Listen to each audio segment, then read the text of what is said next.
Masechet Yebamot Daf Petet. On était en train de dire que la Mishnah, notre Mishnah, va comme Rabbi Yossi ben Kippar, qui dit que celui qui se remarie avec la femme qu'il avait divorcée auparavant, et qu'elle s'était remariée, alors ça dépendait si c'était un remariage avec consommation du mariage, les Nisouin, ou que des Hirousin. S'il y avait vraiment un mariage consommé, alors là, le premier mari ne pouvait plus, si elle avait divorcé du deuxième, ne pouvait plus la reprendre. Ou elle était veuve du deuxième, le premier mari ne pouvait plus se remarier avec elle. Mais si c'était à partir des fiançailles, c'est-à-dire qu'elle s'était refiancée, mais elle ne s'était pas encore vraiment remariée, et qu'ensuite, ou elle a divorcé, ou elle est devenue veuve après les fiançailles avec ce deuxième mari, là, le premier mari pourrait la reprendre. L'Agma nous dit, tout en bas du daf, Ami de Katane, c'est pas Av Alpi chez Nathan Lag Acharon Get, Lopesala Minakehuna, Miklal de Lobaria Get. Des Ibariaget, Amaï Lopesala Minakeuna. Donc l'Agma nous dit, quand on a vu dans la fin de la Mishnah, la Sefa, que là-bas on nous dit que même si le deuxième mari lui a donné un guet, et que son premier mari a réapparu, eh ben il n'a pas rendu pasoul. C'est-à-dire quand il lui donne quand il lui donne le guet, en fait on s'aperçoit que jamais elle a été mariée avec le deuxième. Et donc, ça ne la rend pas pasoul à se marier un jour avec un Cohen, parce qu'elle n'est pas finalement divorcée, cette femme. Elle a retrouvé son premier mari, et à propos d'une divorcée qui est interdite au Cohen, le pasuk nous dit « Ve'isha gerusha me'isha lo yikahu ». Donc, une femme divorcée de son mari. Pourquoi on dit divorcée de son mari? De qui d'autre elle peut être divorcée? Eh bien, de ce cas. Celui qui finalement n'est pas son mari, ce deuxième mari qui finalement n'est pas son mari, parce que son premier mari, son vrai mari, était toujours vivant. Donc, alors apparemment, la vélo baria get. Apparemment, elle ne devrait même pas avoir besoin d'un get du deuxième, même hidrabanan. Des ibaria get, parce que si elle avait besoin d'un get, amaï lopesalo amina keuna. Pourquoi elle n'est pas rendue pasoul Soula à se marier un jour avec un Cohen. Si on nécessite un guet du deuxième mari, c'est vrai qu'elle n'aurait jamais dû se marier avec ce deuxième mari puisque son premier était vivant et elle ne le savait pas. Mais, en tout cas, si on dit qu'elle a quand même besoin de recevoir un guet du deuxième mari, alors ça devrait la rendre pasoul pour se marier un jour avec un Cohen. Ce qu'on appelle Reach Haget. Reach Haget, c'est quand c'est Chachamim qui décrète de donner un guet. Et là, c'est ça. Donc là, à cause de cette question, la Gemara revient sur ce qu'elle disait avant, et elle disait que si elle a reçu les kiddushin du deuxième mari, elle n'a pas besoin de guet. Alors, et là, c'est pas. Pourquoi dans la Sefa, on voit qu'elle n'a pas besoin de guet? Parce qu'on ne craint pas que les gens vont dire une femme qui a été remariée peut revenir en fait chez son premier mari sans avoir besoin d'un guet du deuxième. Pourquoi? Parce qu'on va dire Amré qui douchait ta'out à vous. Tous les gens qui vont voir ça, ils vont voir que le premier mari a réapparu, ils vont comprendre que les kiddushin qu'elle avait reçus du deuxième mari, c'était des kiddushin ta'out, c'était une erreur. Donc ils ne sont pas validés. Et puisqu'ils ne sont pas validés, alors il n'y a pas besoin de guet. Ah, la Gemara nous dit alors Rechanami, Amré Nitsou et ta'out à vous. Alors si tu dis que les gens vont dire qu'il s'agissait d'une erreur, alors, quand elle s'est mariée avec le deuxième mari, pourquoi Chachamim on craint que si elle part sans guet, les gens vont dire qu'elle ne divorce pas? Tu peux dire que les gens vont considérer qu'il y a une erreur. Or, dans la Récha, nous, on avait demandé un guet. Donc, pourquoi? La Gemara nous dit qu'un soir à banane. Chachamim nous dit dans la Récha, pourquoi elle a besoin d'un guet du deuxième mari? Parce que Chachamim ont voulu lui donner une amende, un knas. Pourquoi? Parce qu'on avait dit qu'elle aurait dû vérifier plus longtemps. Voilà, donc c'est ça, le premier cas de la Mishnah, c'est pour ça que là-bas, Chachamim ont demandé un knas. Et comme il y a un knas, alors on ne craint pas que les gens. C'est-à-dire, comme les Chachamim ont dû donner un knas, On va pas dire non, bon, finalement, ce knas, on lui donne pas, on lui demande pas de recevoir un guet, parce qu'on considère que les gens vont dire que c'est Kiddush et Taout. Non. Khamim nous dit ici que même si les gens vont considérer que c'était des Kiddush et Taout, elle doit quand même recevoir un knas, parce qu'elle n'avait pas assez vérifié. La Gemara demande, c'est fanami, alors les knessois. Alors, pareil, dans la Sefa, si elle s'était juste fiancée, elle avait juste reçu les Kiddushim, dit aussi qu'elle doit recevoir un knas, parce que de même qu'elle aurait dû vérifier avant de se marier, elle aurait dû aussi vérifier avant de se fiancer. La Gemara répond, Recha de Avda Isura Kansua. Sefa de lo Avda Isura, lo Kansua Banan.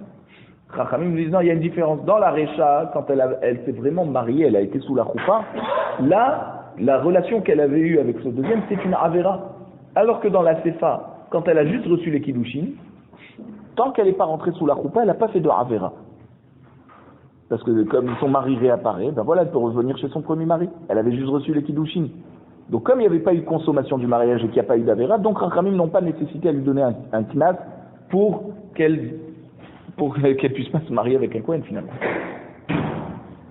La Mishnah nous avait dit que une femme qui s'est remariée après qu'on lui ait dit que son mari était décédé finalement et son mari a réapparu, elle l'aktuba, elle ne peut pas récupérer l'aktuba. D'abord on avait dit qu'elle doit divorcer des deux, mais en tout cas l'argent de l'aktuba, elle ne pourra pas l'obtenir de son premier mari. Pourquoi Chachamim à la base ils ont institué qu'il y ait l'aktuba pour qu'un homme ne puisse pas divorcer sa femme si facilement. Mais ici, dans ce cas où c'est le Beddin qui lui dise il faut que tu divorces parce que son mari a réapparu, donc on dit ça au deuxième mari. Alors bien sûr qu'on veut Chachamim veut que ça soit facile à faire ce divorce. Donc c'est pour ça que Chachamim lui ont fait un knas qu'elle ne reçoit pas la Ktuba. Après on a dit dans Mishnah qu'aussi elle la pérote. Tout l'usufruit que le deuxième mari a consommé de ses biens à elle, d'accord, puisque le mariage est invalidé, on aurait pu penser que donc il doit lui rembourser. Ben non, elle recevra rien.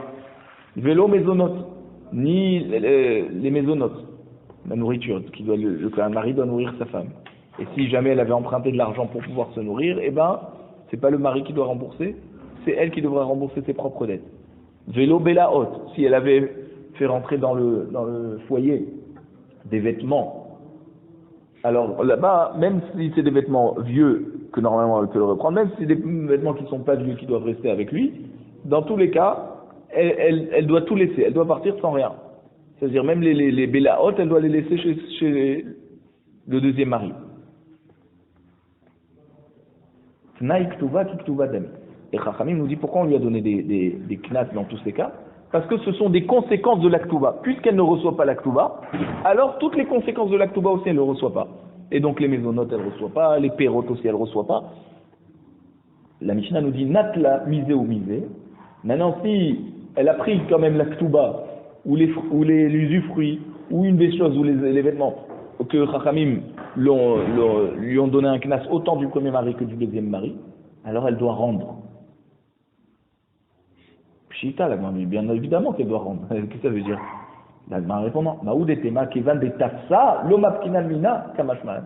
La Gemara dit non, on aurait pu penser que c'est vrai qu'elle n'a pas le droit de prendre, mais si elle a quand même pris, alors peut-être qu'on lui prend pas de ses mains. Kamashman que non. Parce que c'est vrai que c'est des choses qu'elle a amenées dans ce mariage. Alors on aurait pu penser que normalement ça reste au mari. Mais si jamais elle va prendre ce qui est finalement ses affaires à la base, alors on ne va pas lui forcer à rendre, ou on ne va pas lui prendre des mains. Là, Chachamim nous dit non, on lui prend. Après on a dit dans la Mishnah qu'une femme qui s'est remariée et après que son mari l'a réapparu, Avlad Mamzer, si elle avait eu un enfant, on dit que l'enfant est Mamzer. Alors, Tnan Hatam. Il y a une Mishnah dans ma Sechet Tourmot qui dit En tormin minatame ala taor. On n'a pas le droit de prélever des fruits pour la trouma, de fruits qui sont tamés, pour pouvoir rendre de choulin des fruits tevel tahor. Vous avez compris? Vous prenez des fruits tamés qui de toute façon ne sont pas consommables, vous les donnez, vous prélevez sur 100 kilos de fruits tahor, et vous dites voilà, avec ça j'ai prélevé la trouma. Alors la Mishnah dans Trouma dit on n'a pas le droit de faire ça. Pourquoi? Parce qu'ils ne sont pas consommables. Et donc les fruits que tu vas donner au Kohen, et après tu vas lui dire ils sont tamés, qu'est-ce qu'il va pouvoir en faire? Vim taram beshogeg trumato truma. Maintenant, si c'est sans faire exprès qu'il a donné au Kohen des fruits, et après il s'est avéré qu'en fait les fruits qu'il lui a donnés étaient tatmeim, mais sa récolte à lui était théora, alors c'est quand même de la trouma. Maintenant, bémézid, s'il a fait exprès, lo asav et le clou. Alors là, ça vaut rien du tout, il faut qu'il recommence tout. Maï lo asav et le clou. D'abord, on dit qu'est-ce que ça veut dire quand la Mishnah nous dit c'est comme si qu'il n'a rien fait? Bien évidemment. Amarav Chizda lo asav et le clou kol ikar. Ça veut dire quoi? Que Chachamim vont lui faire une xéra. Da afilu ahi geriva hadar les tivle, que même ces fruits qu'il a prélevés pour la trouma, ils reviennent, ça veut dire ils deviennent tevel. Et il n'y a même pas de din sur eux de trouma, genre des fruits de trouma tamé. Non, ils sont tevel. Ça n'a même pas commencé en fait le processus de trouma. Rav Natan berabi Oshaya Amar lo asav lo klum le taken et ashiraim aval trouma have. Rav Natan, le fils de Rabbi Oshaya, il dit que non, quand Chachamim dit lo asav lo klum, qu'il n'a rien fait, c'est pour dire que les fruits qui sont tahor, sur lesquels il s'était basé, c'est-à-dire il avait pris des fruits tamés pour pouvoir rendre choulin ces fruits téhorim, alors non seulement il reste tevel, mais en plus il faut reprélever à partir des fruits téhorim une nouvelle trouma. Aval trouma have. Mais par contre les fruits qui sont tamés avec lesquels il a prélevé la trouma, il y a quand même un din de trouma dessus. Donc c'est pas comme on avait dit avant que même ces fruits tamés qu'il a prélevés, ils ont quand même un din ils ont un din de tevel. Non, Rav Natan dit ils ont quand même un din de trouma. On va voir ce que ça veut dire. Rav Chizda lo amar que Rav Natan barabi Oshaya. Pourquoi Rav Chizda n'est pas d'accord avec Rav Natan barabi Oshaya? Et il dit qu'il n'y a pas de chaîne trouma sur ces fruits tamés. Des Iamart avec Trouma, parce que si tu vas dire que les fruits que tu as prélevés, qui sont tamés, ils ont quand même un nom sur eux qui est appelé Trouma, Zimnin des Pachar, Vélo Mafriche, parce que peut-être des fois, il va dire que après qu'il s'est trompé, bon ben c'est pas grave, la prochaine fois je ferai attention. Il va pas se dire qu'il faut qu'il recommence. C'est pour ça que d'après Rav Chizda, les fruits ne peuvent pas avoir un din de trouma. Parce que sinon, il va se dire, bon ça va, alors ils ont quand même un din de trouma. La prochaine fois, je ferai attention de prélever qu'à partir de fruits théorim. Maïshna. C'est quoi ce qu'on a dit dans la Mishnah là-bas? Que celui qui prélève bémézid, c'est pas de la trouma. Mais haditnan, atorem kishut, venimset mara. Par rapport à ce qu'une Mishnah nous dit que celui que sans faire exprès il prélève, qui shoot c'est des courgettes. Donc ça veut dire après qu'il a prélevé les courgettes, venimtset mara, on s'est aperçu que ces courgettes sont pas consommables. Elles sont tellement amères qu'elles sont pas consommables. Qu'est-ce que ça veut dire? Ça veut dire il a prélevé de la trouma avec des fruits qui sont pas finalement comestibles. Alors qu'est-ce qu'il fait? Ou alors pareil, avatiyar, venimtset saroua. Par exemple, il va prélever une pastèque, et la pastèque qu'il va prélever, il va s'apercevoir qu'elle est pourrie à l'intérieur, et on ne peut pas manger. Alors, quel est le din de ces fruits qui finalement ne sont pas consommables? Eh bien, trouma. On les appelle quand même trouma, veyarzor veitroum. Et malgré tout, il doit quand même recommencer à prélever. Donc tu vois que même s'il a prélevé pas comme il fallait, parce que finalement c'est des fruits qui ne sont pas consommables, il y a quand même un din de trouma dessus, un shem de trouma. Alors comment Rav Chizda il a dit qu'il n'y a même pas un shem de trouma? La Gemara répond, Shogeg Amedid Karamet, tu me poses une question à partir d'un Shogeg, non on parle d'un Mézid.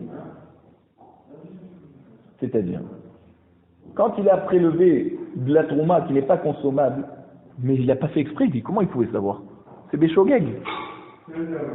Alors que quand Rav Chizda nous dit que les fruits n'ont pas un din de trouma, c'est parce qu'il a fait exprès de prélever à partir de fruits tmeim, de façon pas consommable. Shogeg, le Avaditsura, Mézid, car Avaditsura. Quand il fait Béshogeg, eh ben, il n'a pas fait de Issour, donc pourquoi tu veux lui faire un knas? Donc, c'est-à-dire, comme il n'a pas fait exprès, ne crains pas qu'il va être pochéa et qu'il ne va pas prélever, il va dire, bon, la prochaine fois, je prélèverai. Non, c'est quelqu'un qui veut bien faire les mitzvot. D'accord? Donc, comme il n'a pas fait de Issour, il pensait prendre une pastèque normale, et finalement, elle était pourrie à l'intérieur. Donc, ce qu'il a prélevé, ça s'appelle quand même Trouma, mais il va devoir quand même reprélever. C'est ramé Shogeg à Shogeg.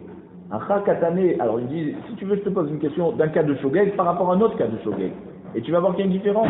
Regarde, Hacha Katane, ici, dans celui qui prélève à partir de fruits Me'im, la Mishnah, qu'est-ce qu'elle nous dit? Béshogeg, Troumato Trouma. Si c'était Béshogeg, ça s'appelle la Trouma. Ça veut dire que quoi? Qu'il n'a pas besoin de prélever à nouveau. Hatam, mais par rapport aux courgettes qui étaient amères ou les pastèques étaient pourries, Katane, Trouma, on a dit que ça s'appelle quand même Trouma, Veyarzor Veitrom. Par contre, il faut qu'il recommence à prélever. Donc tu vois qu'on est dans deux cas de Shogeg et il y a deux dîmes différents. La Gemara nous dit non, Hatam, Shogeg Karob le Mézid, Débaël et les Mikarame. Il dit là-bas, quand celui qui prélève les courgettes, c'est pas vraiment un Shogeg. Parce que tu aurais pu goûter. Si tu goûtes, tu vois que c'est amer et tu recraches, tu n'as pas fait de Havera. Et au moins tu sais que tu ne peux pas prélever de ça. Donc c'est un Shogeg qui est proche d'un Mézid. C'est pour ça que là-bas on lui redemande de prélever. Sur une, pas sur la quantité. Oui, mais ça veut dire ce que tu prélèves, pour qui tu prélèves? Pour donner au Kohen, pour qu'il les consomme. C'est pas pour te débarrasser. Donc il faut que tu vérifies que ce que tu lui prélèves, c'est quelque chose de consommable. Alors que quand la personne, elle a prélevé des fruits tmeim, mais il était béshogeg, il ne savait pas qu'ils étaient tmeim. Pourquoi tu lui redemanderais de prélever? Véramé, Mézid à Mézid, hacha. Et je peux aussi te poser une question d'un cas de Mézid par rapport à un Mézid. Hacha, katane be Mézid, lo asaklum. Ici, quand on a dit qu'il prélève exprès des fruits tmeim, alors c'est comme si il n'a rien fait. Hatam, là-bas, c'est dans une Mishnah de Masechet Demai, Tnan, la Mishnah nous dit Hatoren, Mishéen Nakuv, Al Nakuv, Trouma, Veyazor Veitrom. Celui qui va prélever exprès des fruits qui poussent à partir d'arbres qui ne sont pas plantés, c'est-à-dire que le pot n'est pas troué et donc il n'y a aucune relation, aucun lien entre la terre qui est dans le pot et la terre en dessous, la vraie terre. Et donc Minatora, comme ils ne poussent pas dans le sol, ils ne sont pas chayav de Troumot ou Maratzot. Et alors ils prélèvent de fruits que tu n'es finalement pas vraiment chayav, al nakouv, pour pouvoir rendre khoulin des fruits qui poussent à partir d'un arbre où le pot est troué par en dessous, et donc il y a un lien entre la terre du pot et la terre dans le sol. Et là-bas on nous dit, il y a quand même un digne de Trouma, mais il faut qu'il recommence à prélever. Pourquoi? Parce qu'il a prélevé finalement à partir de fruits qui ne sont pas chayavim de Trouma Minatora, et il veut rendre rendre khoulin des fruits qui sont chayavim Minatora de Trouma Toumaratzot. Donc tu vois que d'après Rafrizda qui te dit qu'il n'y a pas un nom de Trouma, il y a un problème, parce que ici tu vois qu'il y a quand même un nom de Trouma, parce que d'après Rafrizda, ici on aurait dû craindre que si on appelle ça Trouma, alors la personne ne va pas prélever à nouveau. Or ici on te dit non, ça indigne de Trouma, mais il faut qu'il reprélève. Ça veut dire quoi? Ça veut dire que même ce qu'il a prélevé, ça a quand même un nom de Trouma.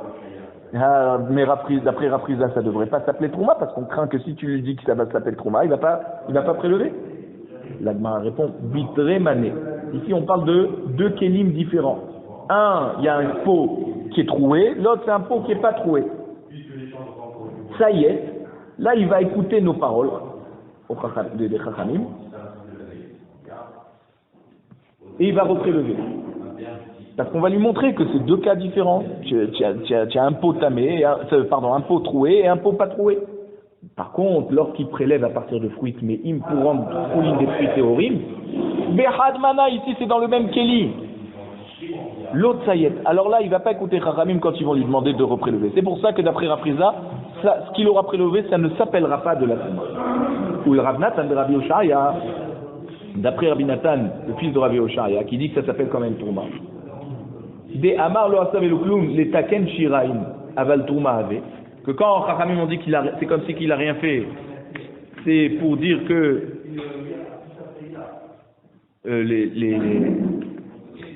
les fruits qu'il a prélevés, c'est eux qui vont, ça veut dire, c'est comme si qu'il n'a pas prélevé, mais ils ont quand même un digne de Trouma. Alors, Maïshna Mehad Zetnan, Mina Nakuv al Sheen Nakuv, Troumato Trouma. Quelle est la différence par rapport à ce qu'on a dit dans la Mishnah de Masechet Demai, que celui qui va prélever à partir de fruits qui poussent dans un arbre, qui est pas, c'est-à-dire qui est troué, par rapport pour un arbre, pour pouvoir rendre le rouline des fruits d'un arbre qui ne sont pas qui ne sont pas troués. On a dit Troumato Trouma, c'est quand même un digne de Trouma. C'est-à-dire qu'il a prélevé à partir de l'arbre qui est troué au sol, le pot est troué au sol, et il a donné au Kohen. Pourquoi? Parce que là, ici, c'est le contraire. Là, ici, il prélève à partir d'un fruit qui est Chayav Minatora de Troumato Maasrot. Alors, on a dit, il peut donner ça au Kohen.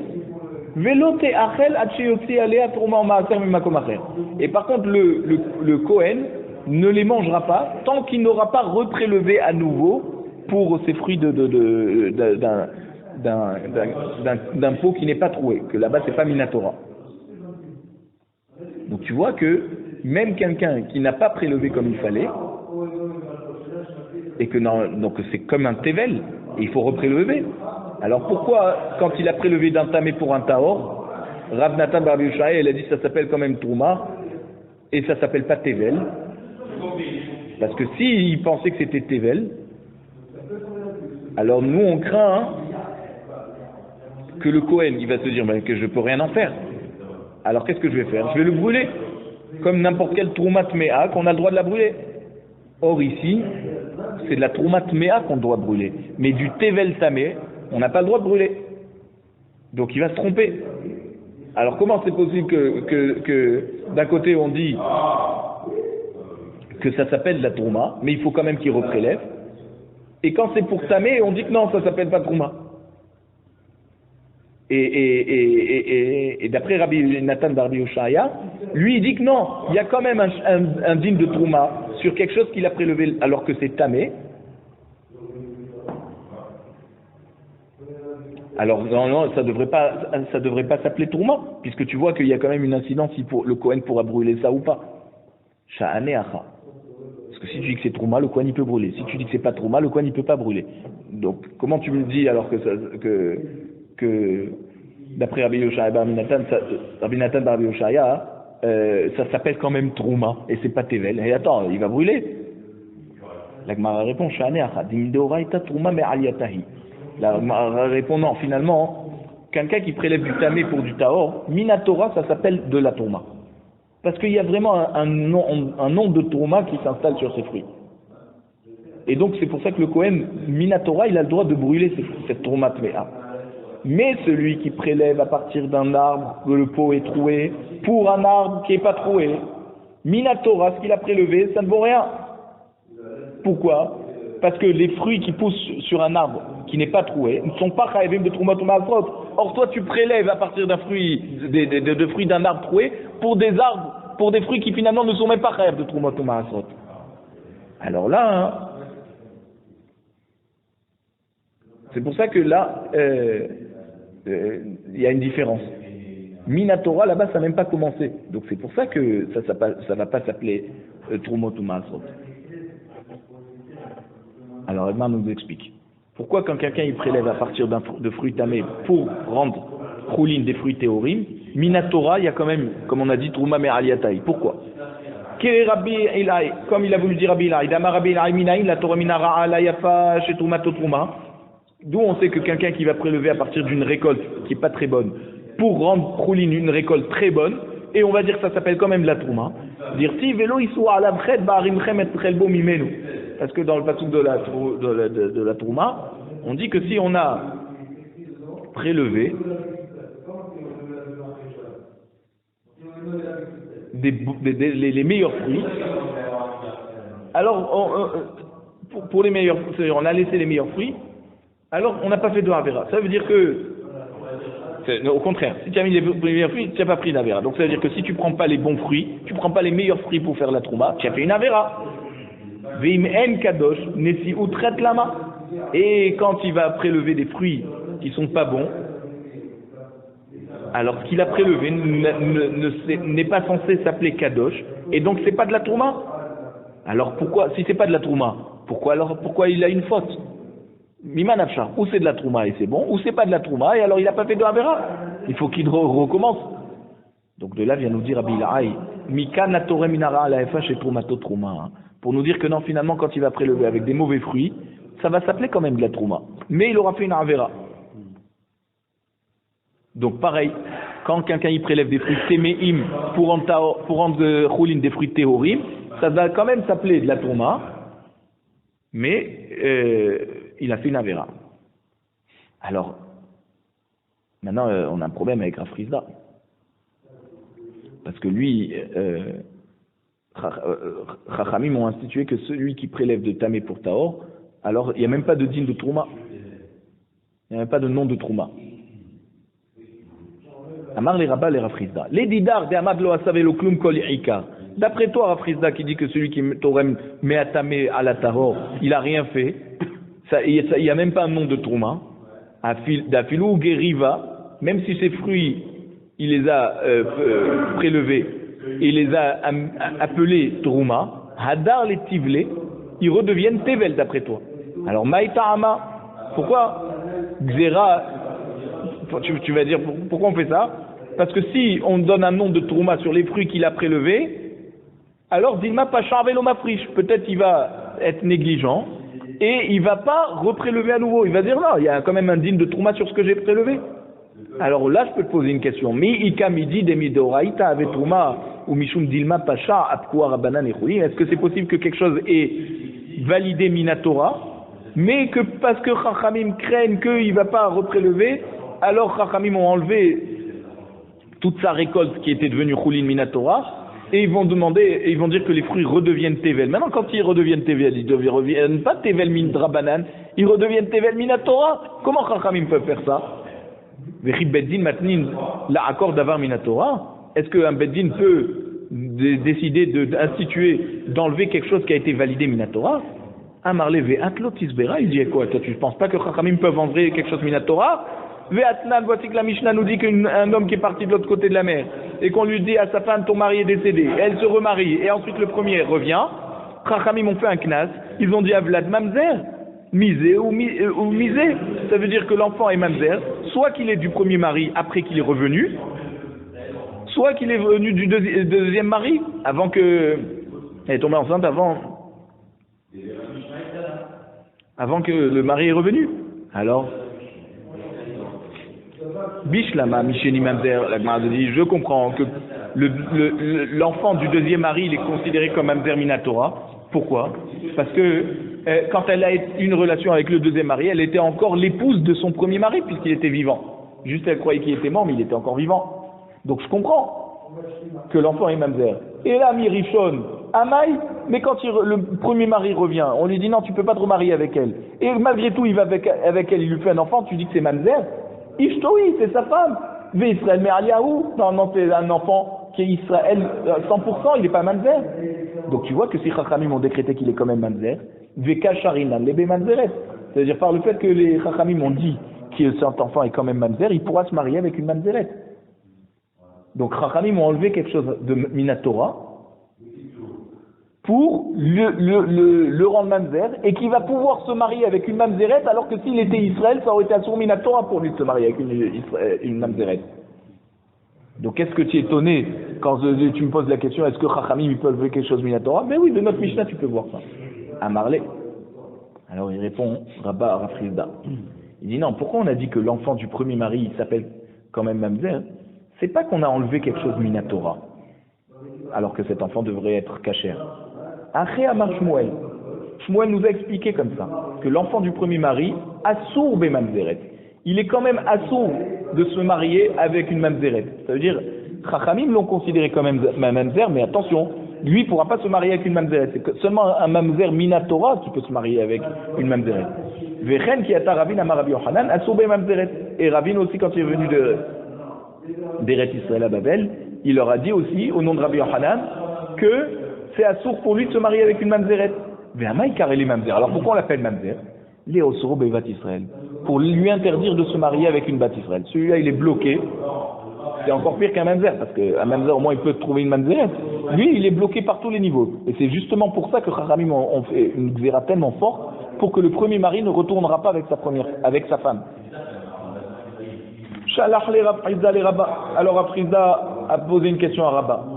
Beyad Rav Ahabba Ravuna. Par le billet de Rav Ahabba Ravuna, il lui a dit, bah, quand tu vas aller chez Rabba, pose-lui cette question. Et c'est quoi la question? Ve'en beddin matnin la'akor davar minatora. Est-ce que le beddin ne peut pas enlever quelque chose de minatora, que tu es en train de nous dire que l'enfant il est mamzer que midrabanan, mais il peut pas se marier avec une mamzeret et aussi pas avec une bat Israël? Ve'atania votik la bralta nous dit, mais matayadan yoresh et ishto ktana.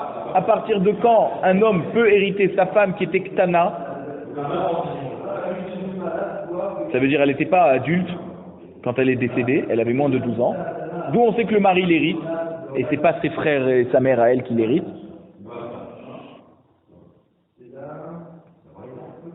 Alors Bet Shammai Omri Mishetarmot Bekomata.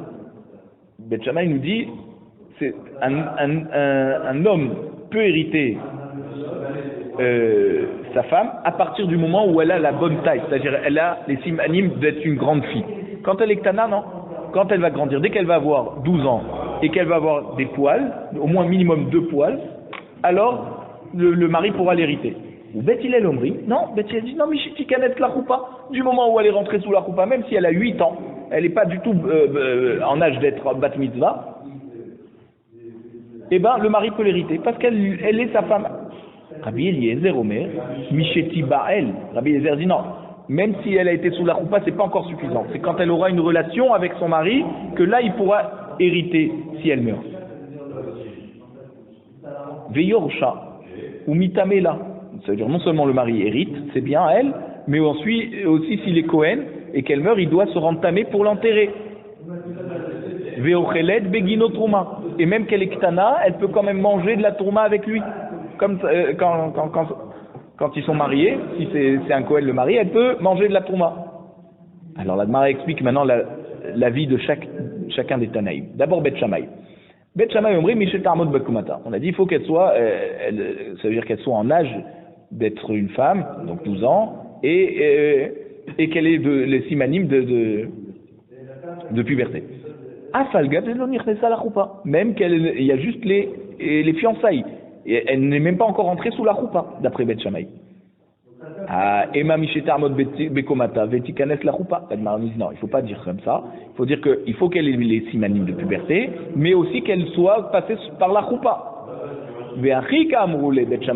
C'est comme ça que Bet Shammai explique leur position à Bet Hillel. Des cas Amrit ou Meshitikanes la choupa, vous dites Bet Hillel, il faut qu'elle aille sous la choupa. Iamda Bekomata Mehania la choupa. Si seulement elle est en âge de puberté ou elle a déjà 12 ans, et elle a déjà le simanim de puberté, là la choupa va aider à quelque chose et elle est donc mariée cette femme. Veilo le Mehania la choupa. Sinon, alors la choupa n'aidera pas le mari à pouvoir hériter des biens de sa femme. Rabbi Eliezer, c'est le troisième avis. Rabbi Eliezer Omer, Misheti Ba'el. Ça ne suffit pas la choupa, il faut qu'elle ait une relation avec son mari. Là, seulement le mari pourra l'hériter. Alors, Ve'ama Rabbi Eliezer, En Ma'ase Ktana Klum. Voici que Rabbi Eliezer, il a dit que le Ma'ase d'une Ktana, ce qu'une petite fille fait, ça fait rien, ça vaut rien, c'est-à-dire elle va être d'accord d'aller sous la choupa, on considère que c'est même pas un mariage, parce qu'elle n'est pas en âge de pouvoir décider de se marier. Alors pourquoi par le fait qu'elle va avoir une relation physique avec son mari, là pitom on va dire que le mari peut hériter, et Tagdil Vetibael. Donc il faut comprendre que même d'après Rabbi Eliezer, c'est pas quand elle est encore ktana, c'est quand elle grandit, et Rabbi Eliezer nous dit que quand elle a grandi, ça suffit pas. Et qu'elle ait été sous la choupa, ça suffit pas aussi, d'après comme Bet Hillel. Il faut qu'elle ait une relation avec son mari alors qu'elle a déjà grandi. Là seulement le mari pourra l'hériter. Katane Mihat, tu peux déduire d'ici, Yorsha, que un mari qui a épousé une petite fille, il peut l'hériter, en tout cas. Et tu vois, Vea, Achademidoraita, Avouha Yarikla. Mais Minatora, c'est son père normalement, ou les proches de son père, c'est-à-dire ses frères, sa mère. Si elle meurt, c'est eux qui doivent l'hériter, Minatora. Et or, on dit, Vemirabanan Yarikla Baal. Chachamim m'ont dit pourtant que Miderabanan, cette fille est considérée comme mariée et que le mari va pouvoir hériter. Alors que normalement, ça aurait dû être au frère et à la mère, ou au père s'il est encore là. Donc tu vois que Chachamim ont la possibilité d'enlever quelque chose qui est Minatora. L'héritage, le digne d'héritage, c'est Minatora. L'Agmara répond non. Efker Beddin Efker. Chachamim, quand ils ont enlevé la Yerusha des proches du père, ils ont rendu ça Efker. C'est-à-dire, un Beddin a le droit de faire sortir un bien de la propriété d'une personne. Et ça veut dire quoi? C'est qu'ils ont c'est que le Beddin a rendu Efker. C'est pas qu'ils ont pris des parents de cette petite fille qu'ils ont donné au mari. Non, ils ont juste considéré que c'est bien qui devait automatiquement revenir chez les parents. Ils sont Efker. Et là, le mari va prendre du Efker. D'où on sait que quand le Beddin décrète sur quelque chose que c'est Efker, et bien ça s'appelle Efker. Chez Nehemar, comme c'est écrit à l'époque de Ezra, qui a dit au Bnei Israël, tout celui qui ne viendra pas dans les 3 jours, comme les princes du clan d'Israël, les Azekenim, les Chachamim, et ils ont décidé. Alors là, Yaharem Kol Rusho, tous ces biens seront mis en retranchement, Veoui Badel Mikael Agola, et il sera écarté de l'assemblée de la diaspora qui est en train de revenir en Eretz Israël. Donc on voit que les Chachamim, les Sarim et les Zkenim ont la possibilité de déposséder une personne de ses biens. Rabbi Elazar Amar Meacha. Rabbi Elazar dit, moi je l'apprends d'un autre pasouk que Hefker Beddin Hefker, parce que c'est écrit Ele anehalot asher nihalu Elazar Kohen v'Yoshua binun v'raché avot lematot bet Israël. Alors, donc c'est les héritages que Elazar Kohen, Yoshua binun et les chefs de tribu ont récupéré. Alors Vechima inyan rachim etel avot. On aurait dû dire v'raché matot ben Israël. Pourquoi on dit avot, des pères? Quel rapport avec les pères? C'est des chefs de tribu qu'on parle ici. Et là, l'Omar là, c'est pour nous dire Ma avot manchilin benehen kol ma she'irtzu. De même que des pères peuvent faire hériter à leurs enfants ce qu'ils veulent. Avrashim manchilim et ha'am kol ma she'irtzu. Ainsi, les têtes des tribus, d'accord, les chefs de tribu, ont la possibilité de faire hériter à leur peuple ce qu'ils veulent. Après, on a dit Umitamela. Dans la Braïta, on a dit un Kohen, il doit se rendre tamé pour enterrer sa femme qui est Ktana. Mais Minatora, c'est le père qui doit se rendre tamé pour l'enterrer, pas le mari. Et malgré tout, Chachamim ont institué que c'est le mari qui va quand même se rendre tamé alors qu'il est Kohen. Donc tu vois que Chachamim ont enlevé un din Minatora que le Kohen n'a pas le droit de se rendre tamé pour autoriser à se rendre tamé alors que c'est que Midrabanan qui ont décrété ça. Normalement, c'est le père de cette fille qui doit se rendre tamé. Même si elle est mariée. Mais normalement, comme c'est une ktana, alors c'est de même que normalement c'est son père qui reçoit l'héritage. Alors pareil, si elle meurt, c'est le père qui doit l'enterrer. Mishum d'aviala met mitzvah. Non, quand Chachamim m'ont autorisé, c'est-à-dire on dit au mari de se rendre tamé, parce que pour lui, c'est indigne de mettre mitzvah. Et un met mitzvah, même un Kohen doit se rendre tamé. C'est Minatora qui doit se rendre tamé. Ou mi avait met mitzvah, quoi? Une épouse, elle est considérée comme met mitzvah. Ave atania eze ou met mitzvah. C'est quoi un met mitzvah? Kolchen, lo kovrin, celui qui a personne pour l'enterrer. Or, cette petite fille, elle a ses parents, ses frères. Koré, maintenant s'il trouve un mort, et qu'il y a des proches, Koré. Vacharim oninlo, enze met mitzvah. Il doit appeler les autres pour l'aider, et c'est les autres qui doivent lui dire que c'est pas un met mitzvah, genre ne le touche pas. Donc tu vois que pour une ktana, le mari, il doit dire venez les proches l'enterrer. Pourquoi c'est lui qui doit l'enterrer et pour lui elle est considérée comme met mitzvah? Achanami, ici quand c'est sa femme qui est ktana, kevan delo yartela. Comme on a dit que maintenant les proches du père n'héritent pas de cette petite fille, alors pareil, karia velo anula. C'est comme si que on a appelé les proches et qui n'ont pas répondu, et là, alors le mari est indigne de mettre mitzvah, c'est-à-dire d'enterrer sa femme en tant que mettre mitzvah.